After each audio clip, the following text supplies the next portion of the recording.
correctly with the correct amount. D20 Radio, where gamers roll. www.d20radio.com.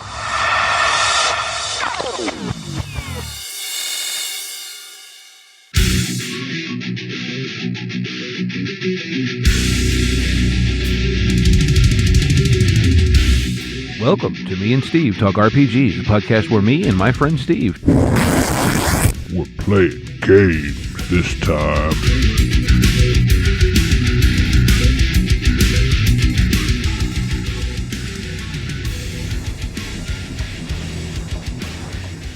Before we begin, I want to take a moment to acknowledge something important. The setting of this campaign, Origin, is inspired by West African cultures, histories, and aesthetics. None of the players, and certainly not myself, have lived experience or even ancestry from that part of the world. While Origin is part of the canonical setting for Exalted, I've drawn on real-world West African traditions to help bring the setting more fully to life. This isn't meant to be an accurate historical or cultural portrayal, and it is definitely not a commentary on any real-world nations, peoples, or beliefs. One key difference is theological. While Timbuktu and the surrounding regions were deeply shaped by the arrival of Islam, Exalted has its own divine and mythological structure that plays out very differently. My hope is to approach these inspirations with respect and care, and I welcome feedback if I fall short. In the session notes, there will be a short list of resources to learn about the real history of West Africa and the Sahel. Thank you.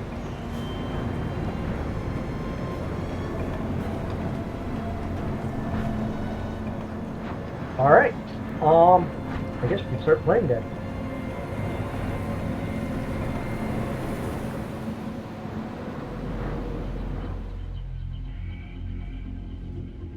Now I vote we all go have a drink and sit down and do a bit of what if? What if we do X? What if we do Y?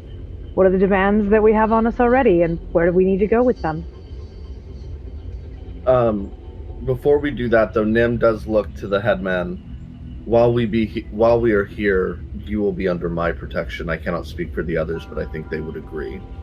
You will be fine. Cyclone would nod in agreement with that if he's in the room. But yes, drink and figuring out where we're going to find this money is high on Nim's list of things to do. Yes. Yes. Money. No. Procurement of resources has become priority number one. I mean, you are like friends with some of the richest merchants in Origin. Well, see, and if I'm not mistaken, our main contact is a cloth merchant, is he not? No, that's the contact that Nim decided to create. Right, Okay. we do have that cloth merchant. That's cool. That's useful. Forgot about that. Yeah. Do we have anyone with guild connections? Most of the larger merchants here try to stay clear of guild entanglements. It's not. They prefer not to be beholden to the guild. There are local guilds, lowercase g, for a number of different trades, but not the guild, uppercase g. As I recall our previous discussion, none of us are particularly fond of uppercase G guild. Correct. Correct. Yes. I am trying to figure out the best way to sell 200 fire wands. Well, I did meet an individual who claims to run the underworld. Just so you know, having those fire ones is illegal. Selling them is also illegal. None of them are registered with the city government, which is illegal. Only if you get caught. Yes, wait, I know. What if we sold them to the city government? Well, that would be legal. See? I mean, I'm down with this. Right? Well, this is also going... We're a mercenary company, so having our fire wands, I'm happy to register our fire wands. That's fine. But we could sell them 200 illegal fire wands. That's perfectly acceptable. Well, I think this also brings up the other point that we need to situate ourselves with the city government. I'm not sure how much relations we've had with them thus far. Well, in a sense, though, part of what we're doing is trying to reestablish the city government proper. So, offering them a significant block of firepower might not be the worst thing ever, and having a mercenary company to kind of start that might, there is the honorable work, but I feel like, the Daggerwind people seemed like they did things honorably. The Red Fang just seemed like we're getting paid, so piss off, initially. Yeah. Now, to be fair, the Daggerwinds are professionals, but they are also, their contract is with Gem. Right. As was the contract of the Red Fang, correct? Yes. They were just taking extra money to do extra jobs on the side. So we have a couple of points here then. So we have to deal with the other mercenary companies, and if we're seeking to liberate this place from Gem, we're going to have to deal with the other mercenary companies that are being paid by Gem, and also see what we can expect from the local nobles and city government. Yeah, you haven't really talked to any nobles or the prince or anyone really involved in city government so far. Yes, we kind of skipped that step. Yes, we're going to liberate a city that hasn't told us. And we haven't really spoken well, with official... the merchants are very clear on the whole thing. They're tired of Gem. All right. So I think we need to, one, have a talk with our merchants, see if, how much they're willing to help finance this force. Would you agree, Cyclone? Yes, that definitely seems like an appropriate step we need to take. And also, Nem, do you think you'd be comfortable speaking with some noblemen, seeing where they might like to fit into these plans? Suppose I could stoop to their level. Sorry. But yes, that is what he says. Yep. And these texts that you were looking for, which you said they were in a library? Was it anything nearby or something we can assist you with? Honestly, I think I'm going to have to do a bit more digging. But I mean, I definitely don't mind.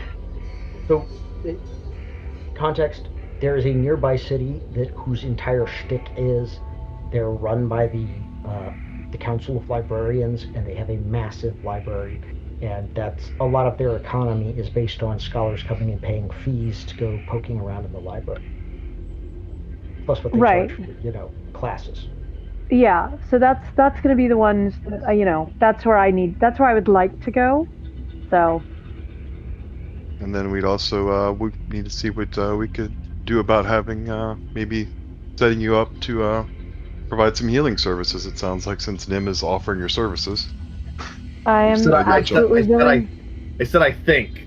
I think she is willing to. It is absolutely fine. I am more than happy to do so. It is easy enough, I believe, and allows us to cultivate some goodwill. So, the villagers are concerned that when you guys leave, their landlord will just hire somebody else to do the same sort of thing.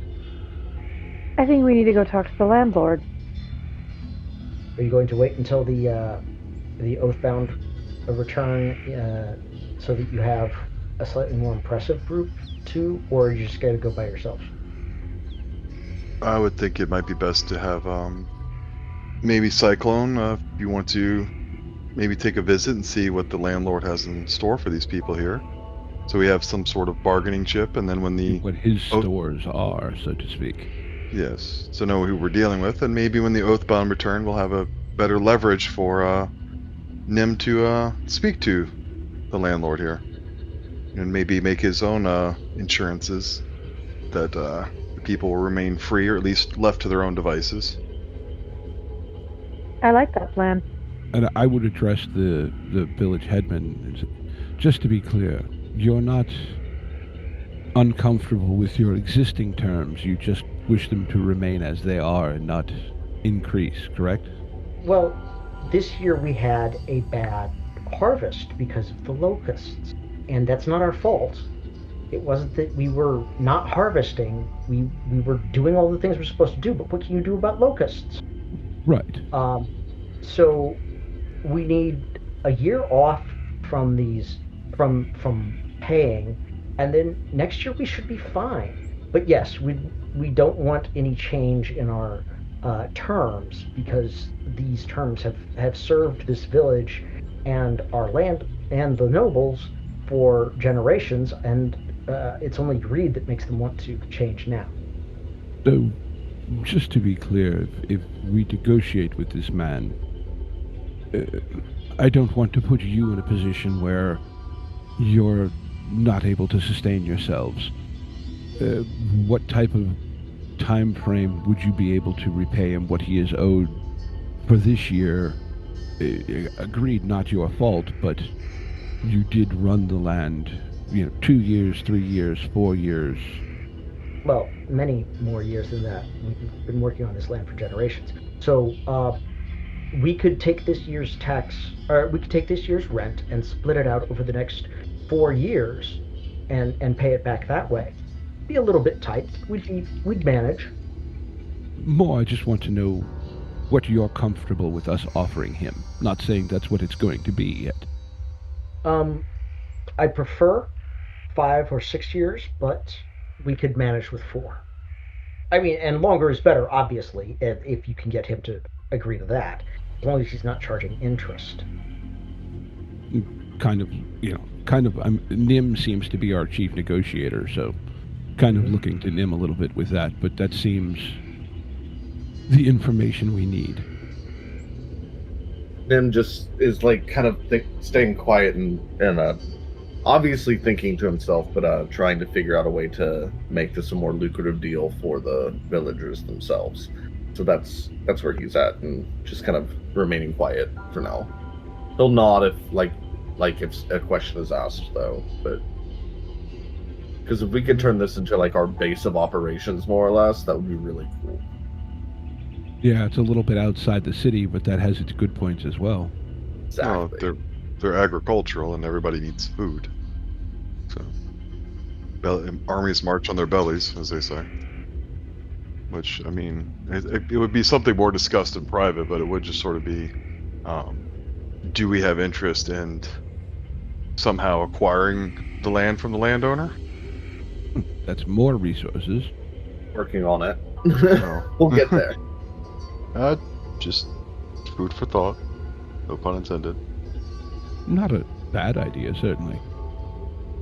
No. Just as would any of us have any clue what the value of the village, quote unquote, would be? I don't. Yeah, I know Finn would not be like agriculture would not be his thing. Buying it outright would be expensive, even if you could convince him to sell. You've got to remember, silver is nice, but land is generational wealth. They're not quite at the medieval all wealth is fake unless it's land, but they're not that far off either. No. Yeah, like I said, yeah, I was just curious. Well, so just so I can understand as the player, so the landowner here, is this basically like one of the nobles we'll be dealing with, or is this sort of like a different? This is in fact one of Origin's nobles. Okay. Lord. Yeah, I guess Veyca. at this. Lord okay. Veyca. Hussar Veyca. All right. So yeah, this would be. We're going to start dealing with the nobles, and might as well understand the way that their leadership is structured. Mm-hmm. Yeah, I mean, he's not running the nobility. He's one of several. I mean, there are a couple hundred assembly seats. He's got one of them. So. Mm-hmm. All right. So I said this is a good opportunity for an introduction, I'm guessing. for Nim, since he's going to be our voice to the nobility. Parviz, our voice to the people, it seems, or at least to the gods. Did not anticipate this direction for Nim, but here we go. I'm into it.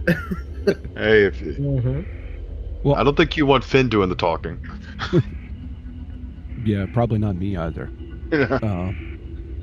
But I do have a little bit of a plan here when we get back to the city. Okay. Oh, Excellent. yeah. I think at this point, are we going to continue on to the concern by the people here? The concern by the people is that when we move to the city, that the landlord's just going to kind of abuse them. Is that what I'm understanding? Yeah, that he'll basically just bring in another mercenary force and do the exact same thing. Okay. That's the fear, yeah. All right. I mean, if you want to continue on to the city, I mean, Finn could stay behind to wait for the Oathbound to show up and sort of give them their orders to remain here, or at least to put a token force here to prevent that, and then move on to the city. It's up to you guys if you want to continue on. I need it. I have like a day and a half to figure out. We need what, resources 3 for this initial contract, essentially. Yeah, it's a very high resources 3. High resources 3. I have like a day and a half to figure that out, so I need to get to the city. Yep. And Cyclone needs to get to where he can steal things. Okay. So just so you're aware, they would tell you that Lord Veyca is most commonly found in his country manor house, fortified estate, something like, it's somewhere between a family, a great family home and a fortified compound. But he is most commonly found there. He is between here and Origin. Okay. Take a visit. What about, is that where his stores are kept, or does he have a segment of warehousing somewhere in the city, or? They say as far as they know, stuff gets taken to that estate, and then the surpluses are then taken to the city. Okay, either you just froze or I am completely frozen. I don't know. I think, yeah, it sounded like there was a space, and now I can hear you again. Okay. Can't hear our GM. Deck is still frozen on my video screen. Yeah, same here. Need to be sold. Oh, there he is. Okay. Sorry. Okay, I'm the one that froze. Okay. Did you guys hear any of that? He takes the stores to his manor, and then the extra goes into the city, and he's between here and Origin. Yep. Mm-hmm. All right. So, my thought is to, on our way back, I would like to scout his stores, so to speak.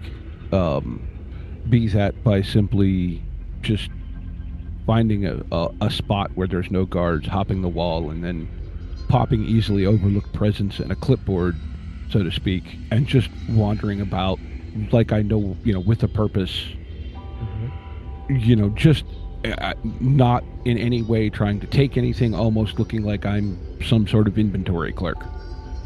Okay, that's fairly easily done if you want to do that. So, are you guys all going to relocate to the Veyca estate and let Cyclone do that, or what's going on? I mean, yeah, I definitely think that would be something for Cyclone to do. The only other question is if anyone would be opposed to Finn sort of coming in there and maybe discussing that the landlord kind of leave the people alone for the time being. I don't know if Nim wants. Well, I mean, we said that we wanted the Oathbound to come back first, right? Before we started negotiating with him. I think so, yes. Okay. So like I said, we could have Finn remain in the village if you'd like, and everyone else kind of move toward the city, so that Finn can wait for the Oathbound. Okay. All right. So, the Veyca estate. I need to step away. I'm going to step away for just a second. My food is arriving. I apologize. I'll be right back. No worries. The Veyca estate is sitting on a hill. It's overlooking the trade road to the west. It's both residence and stronghold. It's got a set of outer walls of high-fired brick, about 12 feet tall. There is a gatehouse.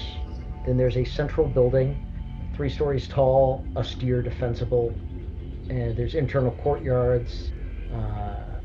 There's a barracks wing for household troops.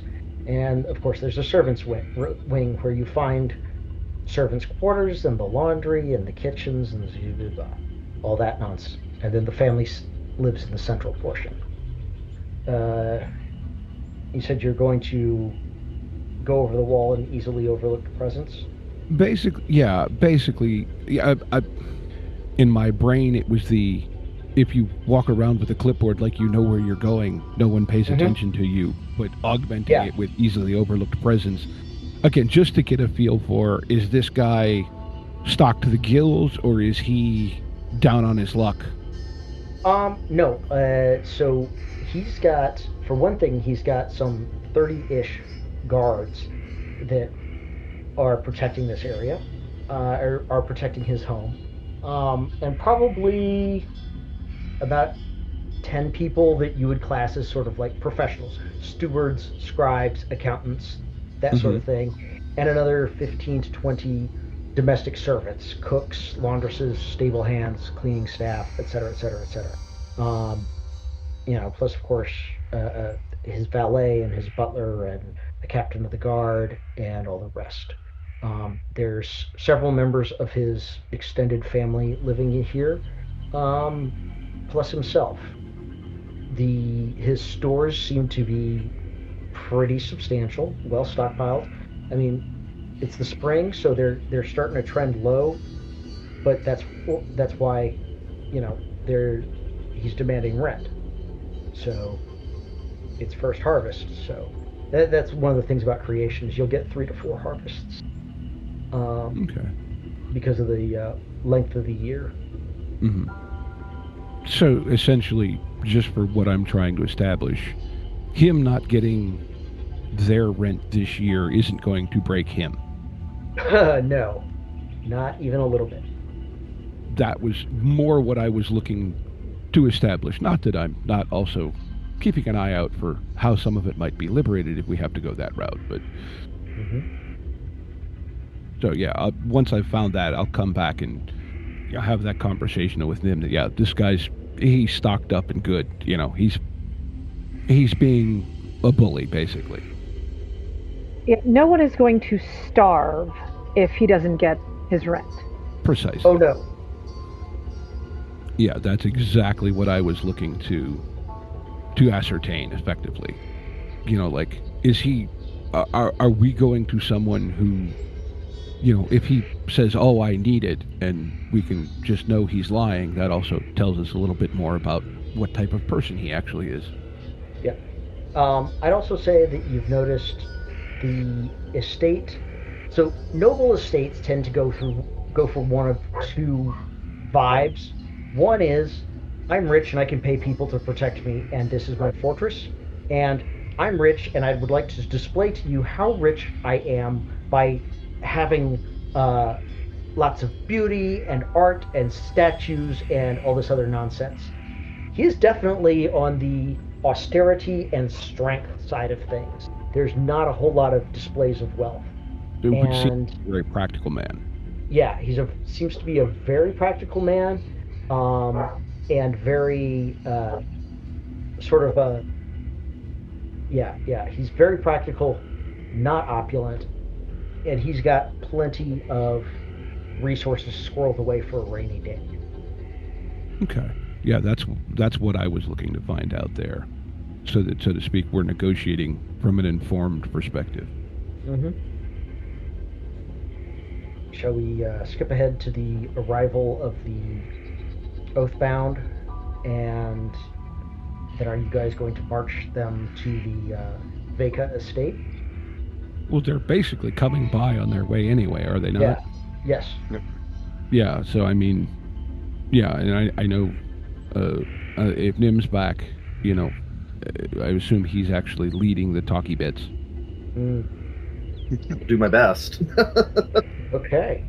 So you're basically marching up with a large mercenary company, having made his pet mercenaries vanish like water on a hot plate.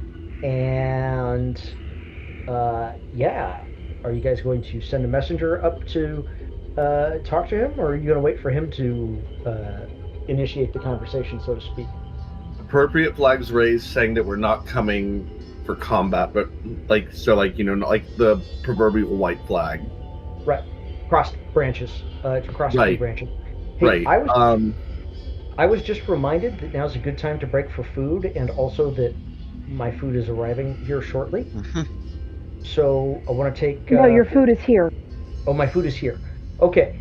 Then I'd like to take 15, if that's okay with everybody. I'm good with that. All right. Absolutely. Cool. See you all in 15. All right. Testing. Anybody else here? Yes, I am. But I am running something to the trash can, so I'll be back in 30 seconds. All right. Cool. Yeah, I'm here. Yay. Yep, still here. I think I'm gonna have to increase Finn's war rating. Why? Well, I mean, feels like we have a small army forming up. Might be useful to have a skill for it. I am back. Hello. Hello. I do not believe you. I think you're a figment of my imagination. That is a you problem. Oh. All right. I think it's time to get back to playing some Exalted. Woo. Sorry, Dad.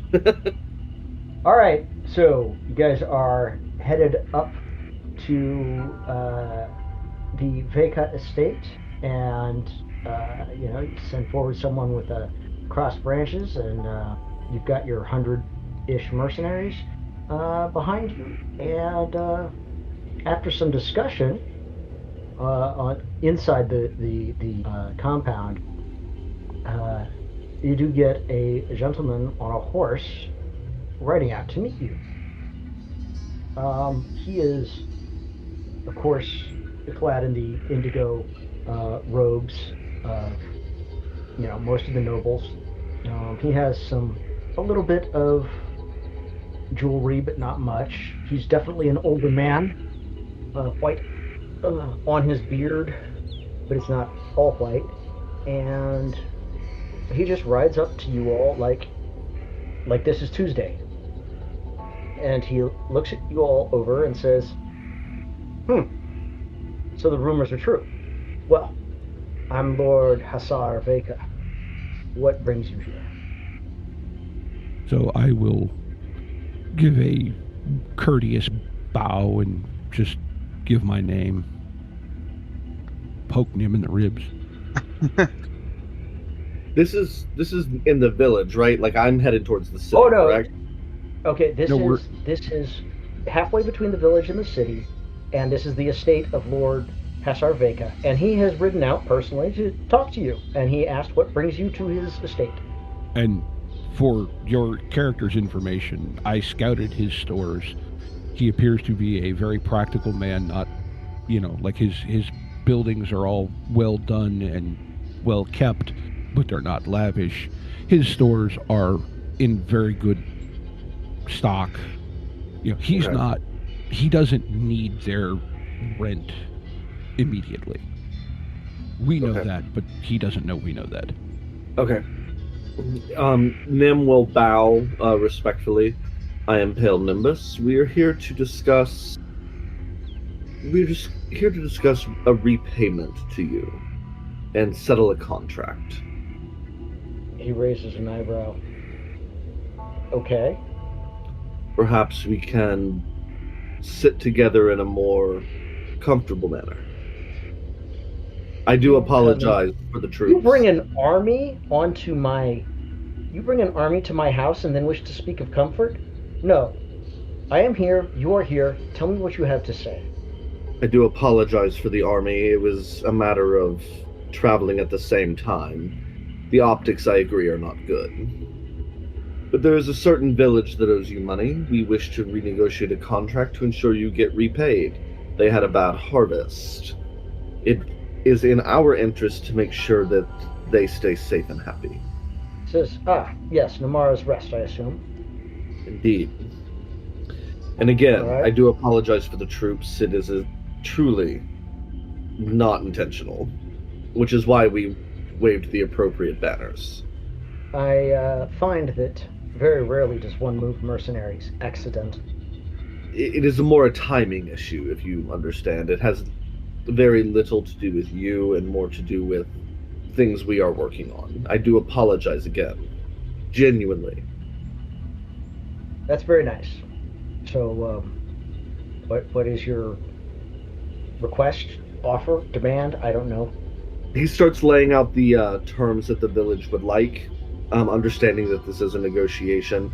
He bumps up the timeline from like 4 or 5 years to 7 to 8, knowing that he needs to get it to 4 to 5, to ensure that Lord Veyca is paid in full. He's requesting no interest. He has a feeling a little interest will be added, but that's why he's adding extra time. And essentially, he's actually playing very honestly with him, because I need this to go smoothly. Like I don't need like nitpicking back and forth for a week and a half. Do I have the authorization from the circle to offer protection to offer him protection via the mercenary order we're building, should he need it, or a special deal should he need it, as he seems practical and on the level? Yeah. Okay, then I will be offering him a very, very reasonable rate for guards, for trade, etc., with the Oathbound, should he agree to our terms. He says, I don't have need of that at the moment, but I will keep it in mind. In short, yes, I don't throw good money after bad, and I assume this is the functional remains of the Red Fangs. So, from where I sit, yes, I get paid. I take it over some time, but I can afford to take the long view. I must admit that you're considerably more reasonable than I had been led to believe. You have heard of us. One doesn't exactly slaughter 100 men in a battle and expect to completely unknown to the man who's paying the bills for those 100 men. Well, understood. Says, well, if there's nothing else, then I would thank you to get your mercenaries off my lawn. Of course.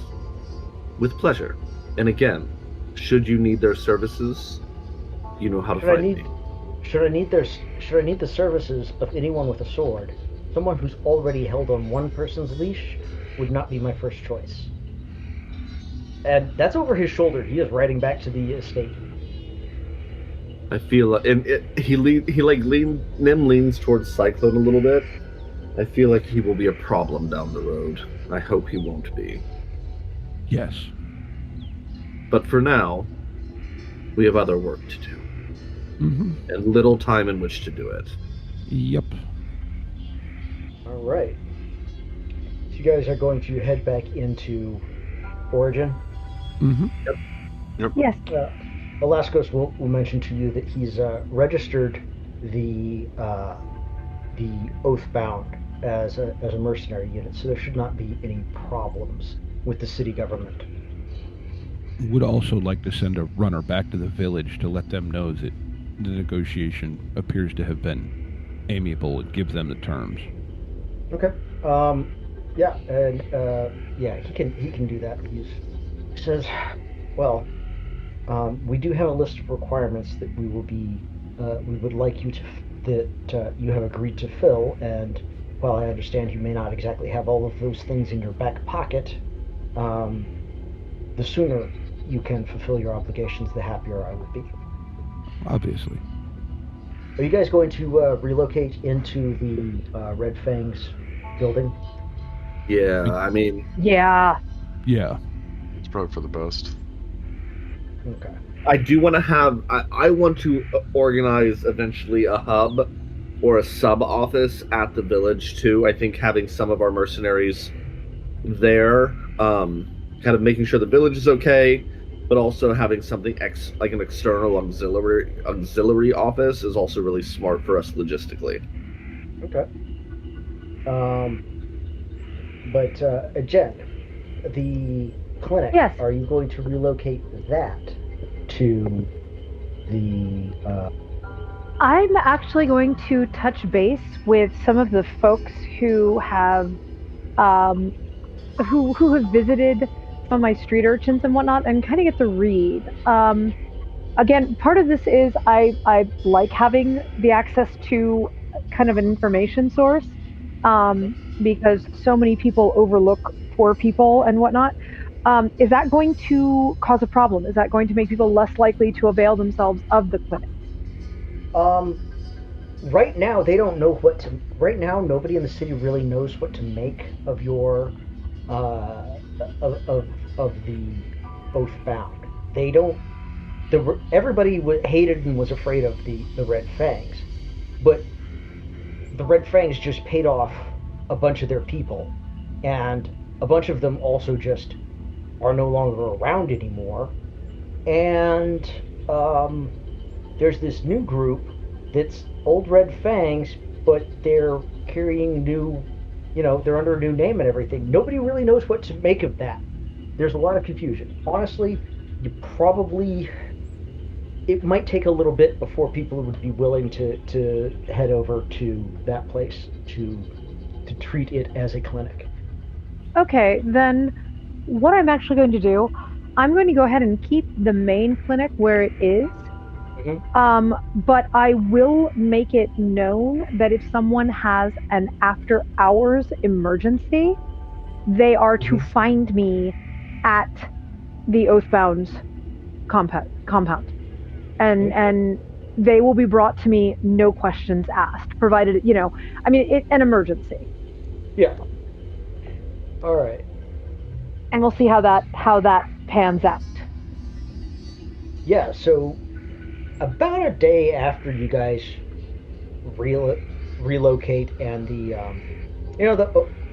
Oathbound are mostly occupied in cleaning up the hall, gathering the belongings of those who are deceased, and deciding what to do with them, that sort of thing. You guys, there's a one of the door. They set up basically door guards, and one of them comes back and finds you all and says, "There's some folks out front want to talk to you."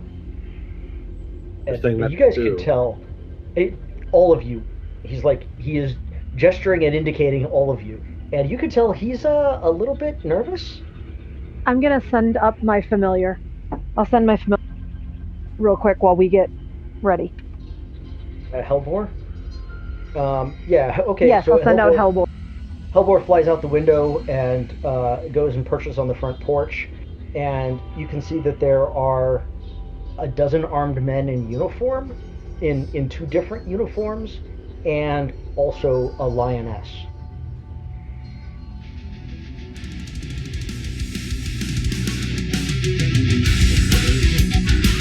Intro and outro music by the band 12 Noon. You can email us at meandsteverpg@gmail.com. You can find us on Twitter and RPGs. Find us on Facebook at Me and Steve RPG Podcast, on Discord at Me and Steve RPGs, and as always, all of these links are in the show notes. Thank you, and be kind to one another.